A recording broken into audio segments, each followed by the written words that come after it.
আল্লাহকে পেতে হলে আমার কি কি করণীয়, খুব শর্ট করে আমি কয়েকটা পয়েন্টস আপনাদেরকে শেয়ার করছি। 1 নাম্বার, আল্লাহকে পেতে হলে অবশ্যই তার নবী মুহাম্মদ সাল্লাল্লাহু আলাইহি ওয়াসাল্লামকে অনুসরণ করতে হবে। এছাড়া আল্লাহকে পাওয়ার দ্বিতীয় কোনো পথ নাই।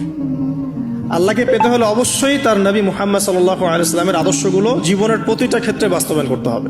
চলাফেরা, ওঠা বসা, খাওয়া দাওয়া, ইস্তেঞ্জা করা, মুআমালাত, ব্যবসা বাণিজ্য, অর্থনীতি, সমাজ, রাষ্ট্র, সব ক্ষেত্রে আপনাকে মুহাম্মদ সাল্লাল্লাহু আলাইহি ওয়াসাল্লামের তরিকা, আদর্শটাকে ফলো করতে হবে। তাহলে আপনি আল্লাহকে পাবেন ইনশাআল্লাহ। যে ব্যক্তি আল্লাহকে পেয়েছে সে দুনিয়াও পেয়েছে, আখিরাতও পেয়েছে। যে আল্লাহকে পায় নাই, দুনিয়াও বরবাদ, আখিরাতও বরবাদ। 1 নাম্বার তাহলে কি কাজ? আল্লাহ পাকের সর্বশেষ নবী মুহাম্মদ সাল্লাল্লাহু আলাইহি ওয়াসাল্লামকে অনুসরণ করা, তার আদর্শ মেনে চলা, 1 নাম্বার। 2 নাম্বার হচ্ছে 5 ওয়াক্ত নামাজ। আল্লাহকে পেতে হলে নামাজ লাগবে। নামাজ নাই, আল্লাহ নাই। ওয়াস্তাঈনু বিস-সাবরি ওয়াস-সালাহ, তোমরা সবর এবং সালাতের মধ্য দিয়ে আল্লাহর সাহায্য প্রার্থনা করো। আমরা এই জন্য নামাজে বলি ইয়াকা না'বুদু ওয়া ইয়াকা নাস্তাঈন, আমরা শুধু আপনারই ইবাদত করি এবং আপনার কাছেই সাহায্য প্রার্থনা করি। তো আল্লাহকে পেতে হলে নামাজের কোনো বিকল্প নাই।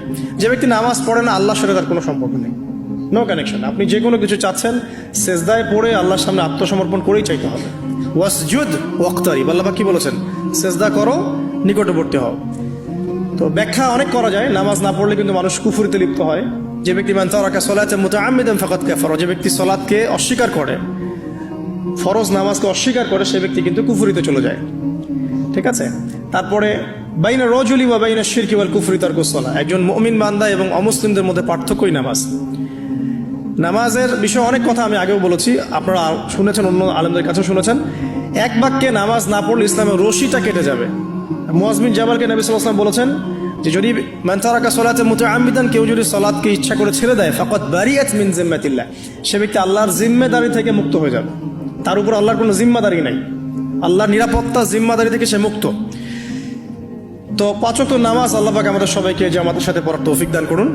এর পাশাপাশি নফল নামাজ বাড়িয়ে দেওয়ার তৌফিক দান করুন, এবং স্পেশালি তাহাজ্জুদের নামাজ যদি পারেন 2 রাকাত হলেও নিয়মিত তাহাজ্জুদের নামাজ পড়ার তৌফিক আল্লাহ পাক আমাদেরকে দান করুন। আর নামাজের বাহ্যিকতা নিয়ে এত বেশি ঝগড়ায় যাবেন না। এখন আমরা যত ঝগড়া নামাজের বাহ্যিকতা নিয়ে, হাত বাঁধা, রফুল ইয়াদাইন, আমিন আর পায়ে পা, এগুলো নিয়ে ঝগড়ার শেষ আছে? নাই। ইসলামের বিরোধী শক্তিরা হাত ভেঙে ফেলার পায়তারা করে ফেলেছে অলরেডি। হাতই না থাকলে আপনি বাঁধবেন কোথায়? মনে করেন আপনার হাতই নাই, বাঁধবেন কি উপরে না নিচে? তো এই হাত তো ভেঙে ফেলার পায়তারা করা হয়েছে। এখন আপনি পড়ে আছেন বাঁধার কোন জায়গায় বাঁধবেন সেটা নিয়ে, অথচ পুরো বৈশ্বিক চক্রান্ত মুসলিমদের বিরুদ্ধে হাতটাই ভেঙে ফেলে দিবে। তুই বাঁধবি কোথায় হাত? তারপর দেখবো। এটা আমরা বুঝতে পারি না। এটা বোঝার জন্য যে জ্ঞান, ইলম, নূর দরকার, তা তো নাই আমাদের মধ্যে। এই জন্য আপোষের ঝগড়া নিয়ে পড়ে আছি। যে ছোটখাটো যে ইখতিলাফি মাসআলাগুলো চলে আসছে দীর্ঘদিন থেকে, এগুলোর কোনো সমাধানে আসতে পারবে না কিন্তু কেউ। পক্ষে বিপক্ষে কথা চলতেই থাকবে কিয়ামত পর্যন্ত, ওইগুলো নিয়ে আমরা ব্যস্ত আছি। তো আমি রিকোয়েস্ট করবো, নামাজের আধ্যাত্মিকত্বের দিকে ফোকাস করেন। নামাজের আধ্যাত্মিকত্ব কি? আপনি আল্লাহর সামনে দাঁড়িয়েছেন, দুনিয়ার সাথে এখন আপনার কোনো সম্পর্ক নেই, আপনি এবং আল্লাহ, মাঝখানে কিছু নাই। নামাজে যা পড়ছেন, সূরা ফাতিহা, অন্যান্য সূরা, রুকুত, তাসবিহ, সিজদা, তাশাহুদ, দরুদ, অর্থ বোঝার চেষ্টা করেন এবং অর্থের দিকে ফোকাস করেন, আল্লাহকে পাবেন ইনশাআল্লাহ। সিজদায়, রুকুতে যখন যাচ্ছেন, আপনি চিন্তা করেন যে আপনি মহাবিশ্বের মহা শক্তিধর আল্লাহ রাব্বুল আলামিনের সামনে মাথা নত করেছেন। আপনি চিন্তা করেন যে আল্লাহ আপনাকে দেখছেন। এখন যখনই মানুষ নামাজে দাঁড়ায়, আল্লাহ পাক তার দিকে দৃষ্টি নিবদ্ধ করেন, এবং যখন মানুষ এদিক ওদিক তাকানো শুরু করে নামাজে, আল্লাহ পাক মুখ ঘুরিয়ে নেন। হ্যাঁ, নামাজে ওই যে আমরা যে ডিজিটাল নামাজ পড়ি না এখন, ডিজিটাল মানে 4 রাকাত নামাজ 4 মিনিটে শেষ।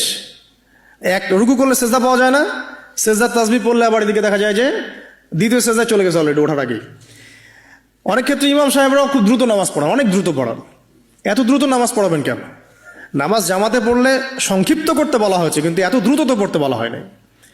এখনও দেখবেন মক্কা মদিনায় গিয়ে নামাজ দেখবেন, মাশাআল্লাহ, নামাজটা তাদের মাশাআল্লাহ, এটার প্রশংসা না করলে হক আদায় হবে না। নামাজটা অসাধারণ, ধীর স্থিরভাবে ফজরের নামাজ 20 মিনিট, 15 মিনিট, 20 মিনিট পড়াচ্ছে নামাজ, রিল্যাক্স। নামাজে দাঁড়ালে চমৎকার তেলাওয়াত হচ্ছে, আপনি ভুলে যাচ্ছেন নিজেকে। তেলাওয়াত হবে চমৎকার, এবং সবচেয়ে ভালো যিনি তেলাওয়াত করতে পারেন তাকে নামাজে দিতে হবে। রিল্যাক্সে নামাজ পড়বে।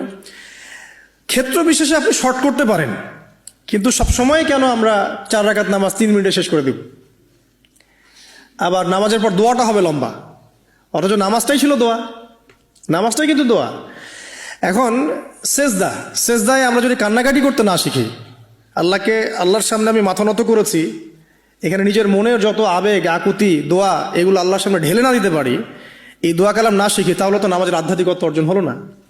সাহাবীরা কেমন করে নামাজ পড়তেন যে নামাজ পড়ার পরেও তাদের গা থেকে তীর বের করা যায়? কিভাবে তারা নামাজ পড়তেন? তাহলে নবী সাল্লাল্লাহু আলাইহি ওয়াসাল্লাম কিভাবে নামাজ পড়তেন যে নামাজ পড়ার ফলে তার পা মোবারক ফুলে যাইত? এক রাকাতে তিনি 4 পারা কোরআন তেলাওয়াত করতে পারলেন কিভাবে?